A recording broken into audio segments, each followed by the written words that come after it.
Hello, Chris here with another useless review. Today we're having a look at Arks of Omen Abaddon and this brand new narrative campaign. Judging by previews, it looks like we're gonna get more of these. I speculate that this is what's gonna lead us into 10th edition, so should be a lot of fun.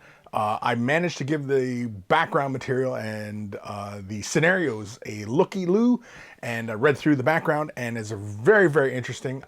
Feels like they're really kind of moving the overall story of the universe, the galaxy, the Imperium, and of course the machinations of Abaddon, and of course his new ally being, what is it? Vashtar? I can't remember his name now. But anyway, yeah, so big thank you to Games Workshop for sending me a review copy of this expansion narrative campaign book. Really, really nice. It is a hardcover book. It is in the typical fashion of the codexes. It has, pretty pictures and art and everything like that in it. And yeah, so this is mostly a narrative thing, although, I mean, you probably, only want to really do this narratively. But yeah. Arks of Omens. Now, initially I was like, Arks of Omens, like what the heck does that mean? Spoiler, Arks of Omen are the fleet that Abaddon is creating. They're Arks of Omens, essentially. Basic, like in a nutshell, it's, yeah. He's making this massive war fleet and he's summoned all of chaos to him and everything like that. But anyway, yeah, so table of contents, it gives you your introduction on page 3, Arks of Omen Abaddon, by page 14, the coming of Vashtor. Vashtor, that's his ally's name. The Arks of Omens, the unhallowed, and reprisals. Then of course by page 40 we get the showcase. Page 50 we get the rules. And of course, it has been plenty of leaks and rumors and articles on the Warhammer community site regarding what kind of narrative play we're looking at here. And of course, this is all about boarding actions. So everybody who has picked up the last two editions of Kill Team, where it is a lot of the interior fighting and stuff like that, that's essentially what we're looking at. And I'm pretty sure this box set of terrain will be sold separately for Kill Team and of course now Warhammer 40,000, regular Warhammer 40,000. I think that's pretty darn cool.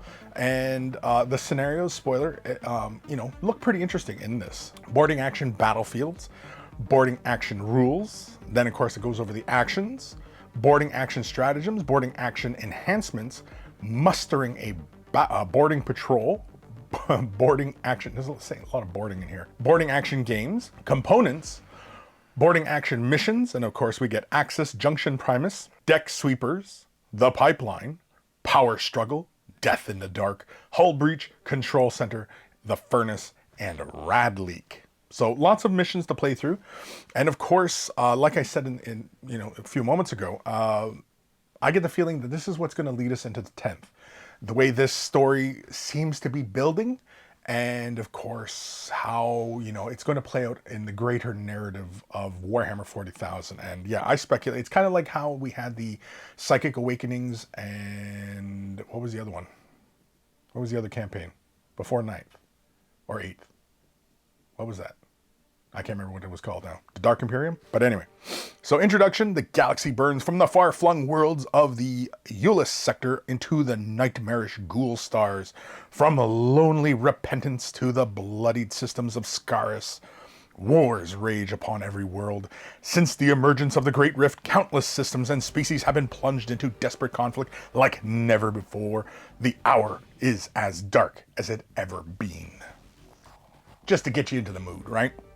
Warhammer 40,000, I mean, like, the game, universe, the lore is all about, creating darkness and grim and, grim dark. A little forward here, again, full color pages, gives us plenty of mystery, plenty of new and pretty artwork. It has a little short story running through it, basically telling it from Abaddon's perspective. And I think that's pretty darn cool. And of course, lots and lots of artwork.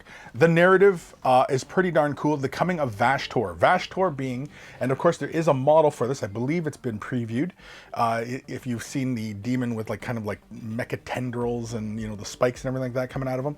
And basically what his deal is that he is a demigod. He's not quite a fully fledged chaos god, but he is on his way. He has aspirations to become that. And so he allies himself with Abaddon, who has in turn managed to, not get swept up into the chaos gods, battle plans and, things like that. So it's pretty darn cool. And of course, it's, I really kind of dug the idea of it all.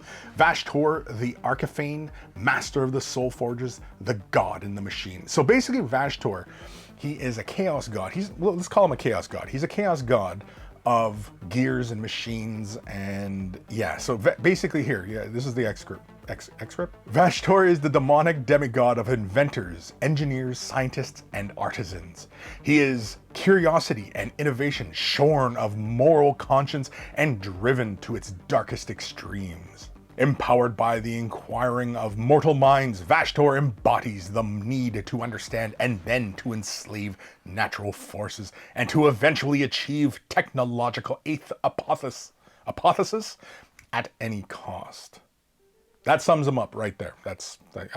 I couldn't say it any better than actually just reading it. But yeah, very, very cool. Where we go from here, do we end up with a fourth or fifth god of chaos? Why not?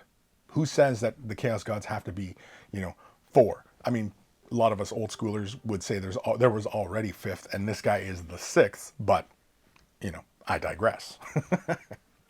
But anyway, yeah, so we got lots of background material, of course, pertaining to how Abaddon is acquiring and making his deal with Vashtor. The Arks of Omens basically are space hulks.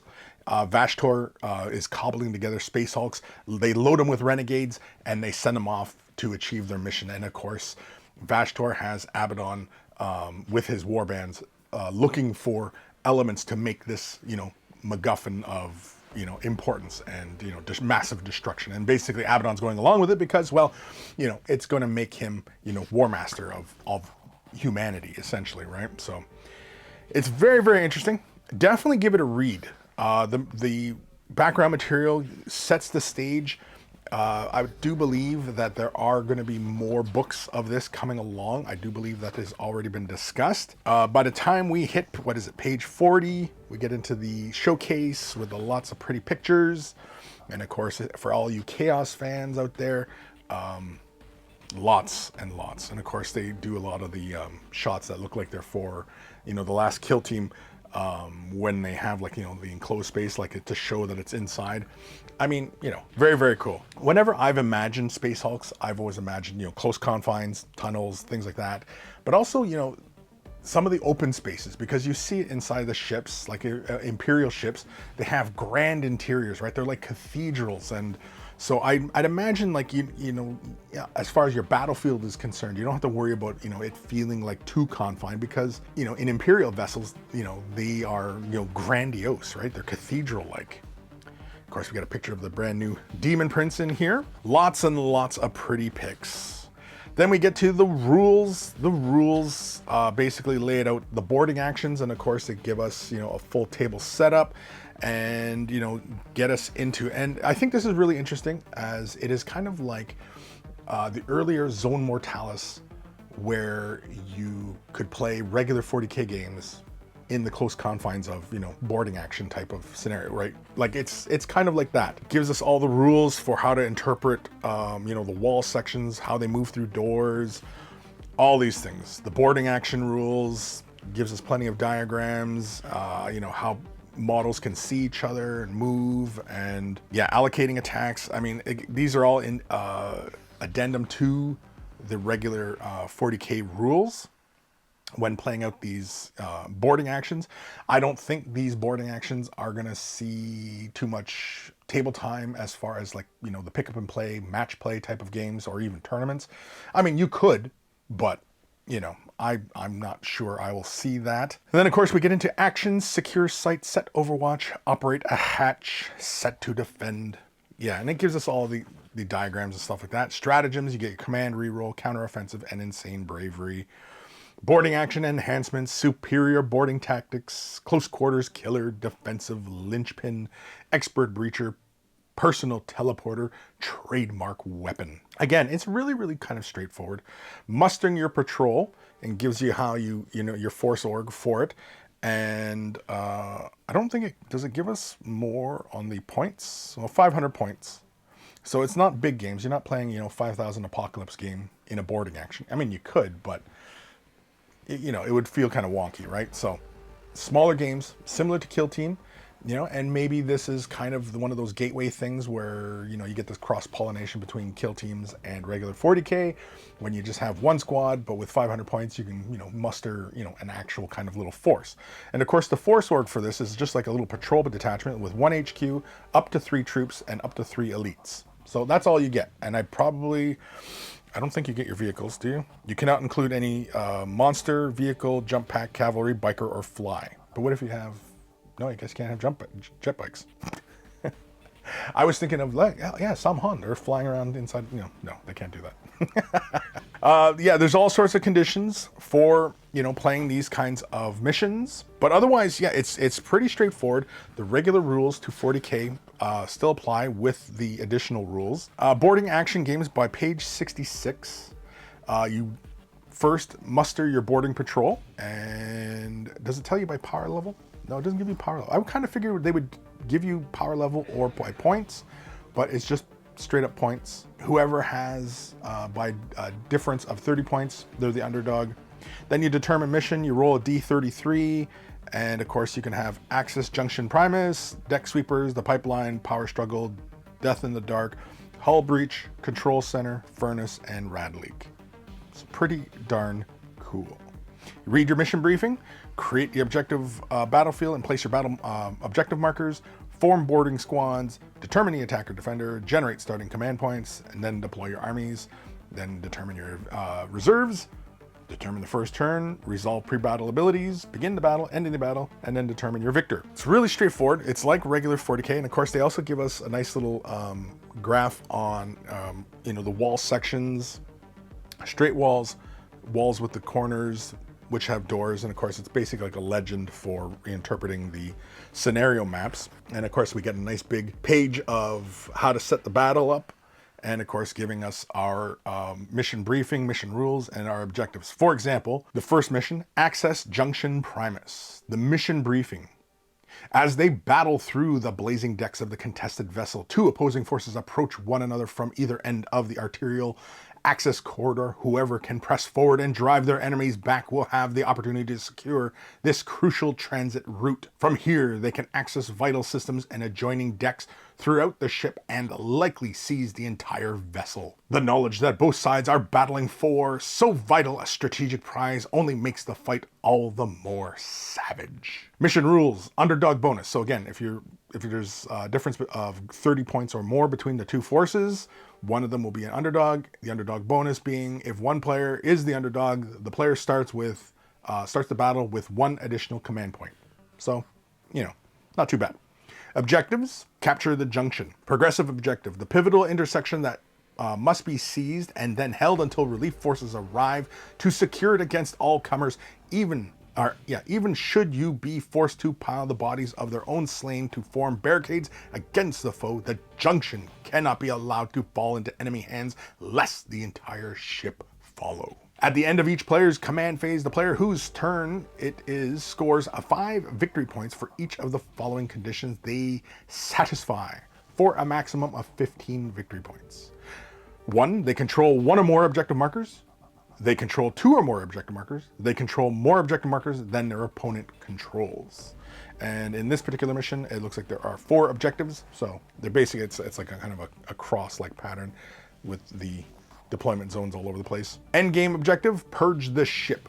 So crucial is the confidence of access corridors, confidence.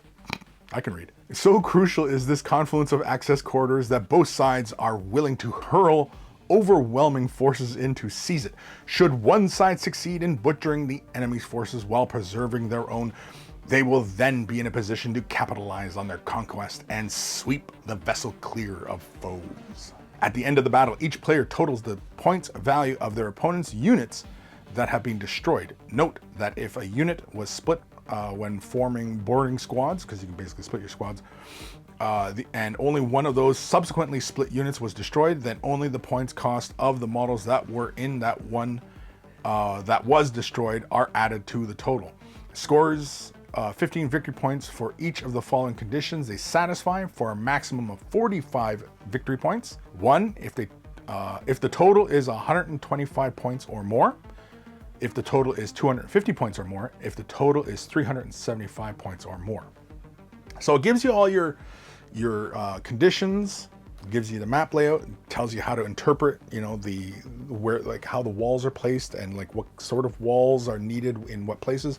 Basically, like there's a little red dash that signals a door. This is me miming a door.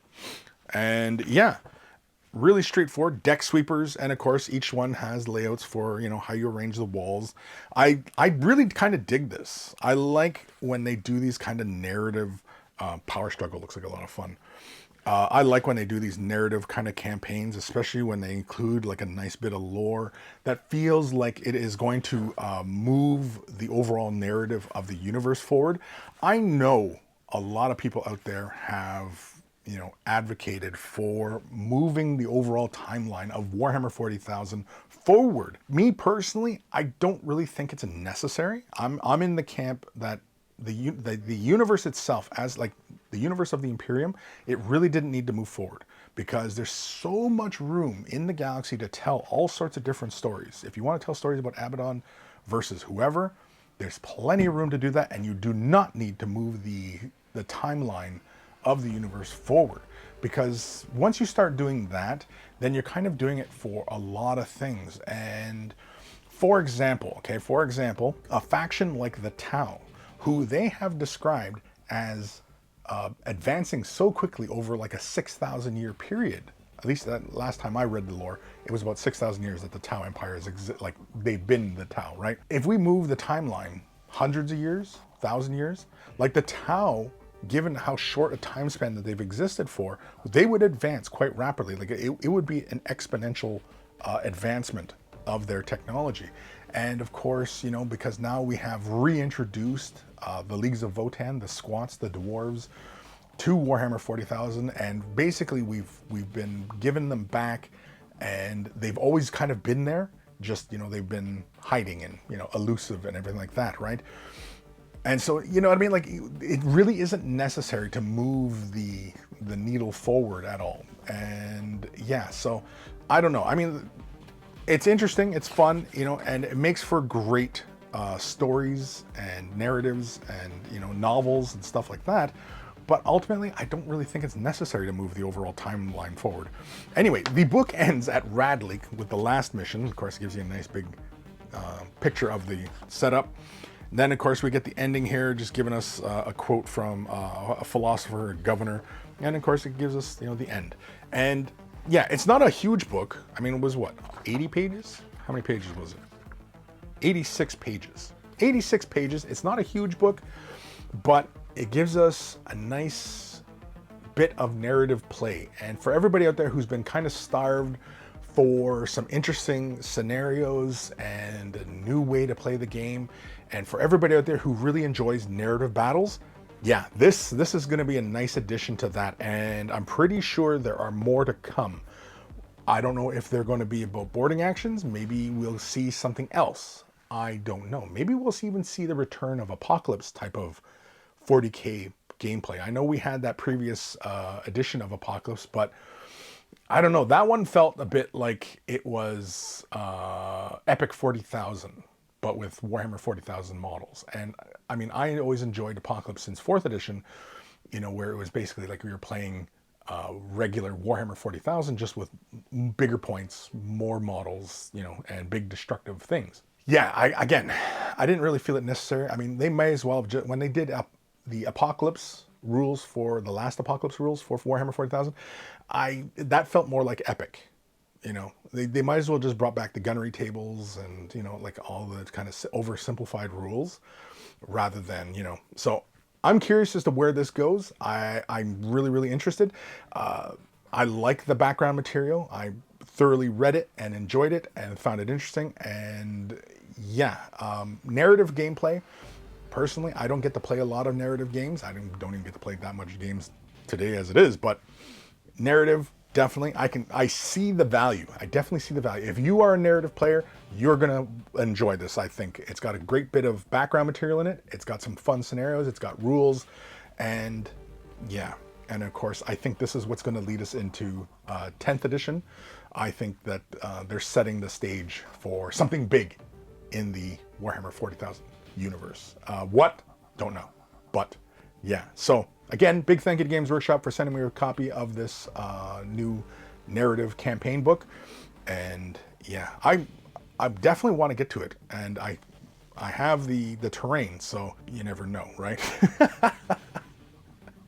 Anyway, if you enjoyed this video, be sure to give it a like, give me a follow, be sure to ring that bell, and of course you can also check out the other tutorials and stuff like that. They're all for members, and yeah, so this is the first video back. Some of you may have noticed that I've been posting videos in a while, and yeah, so hopefully you guys enjoyed this one. I enjoyed this book. If you're into narrative play, get it. If you're into the lore, get it.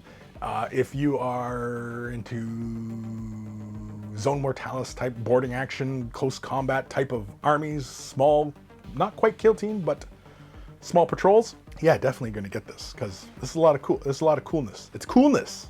It's coolness. And it's Abaddon. It's our favorite villain. He is the villain for Warhammer 40,000, right? So, yeah. Take care of your brushes. They'll take care of you, and I will see you guys in the next video.